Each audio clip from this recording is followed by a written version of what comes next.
Hey,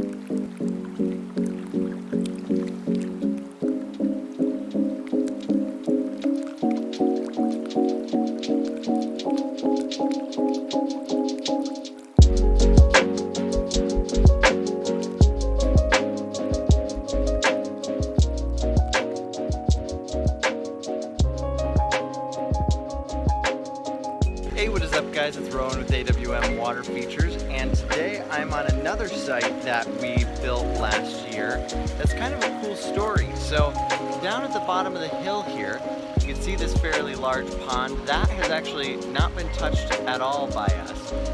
That was there originally, but everything from that point upwards, this whole waterfall, and then this whole smaller pond slash wetland filter that's up here is all new as of last summer.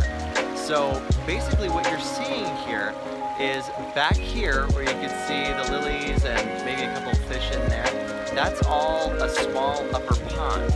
And then the water flows in through here. You can see there's actually a little plant island in front of there just to kind of keep the fish from jumping over.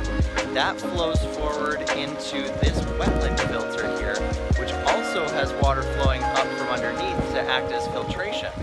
Then those two streams combine to go out here underneath the bridge and start the waterfall. So it's a pretty simple yet complex system for filtering what is otherwise a bare liner pond at the bottom with several decent sized fish in it. But I think the end result ended up being a really cool kind of combination of different things that we do. Otherwise, this is a pretty decent sized waterfall, about 35 feet if I remember correctly. And we've got it all planted with different plants and things like that. Fortunately, coming back a year later, things have filled in quite a bit, especially up in the wetland filter. But otherwise, I'll stop rambling and show you guys the cool clips that I'm taking while I'm here to finish off this time lapse.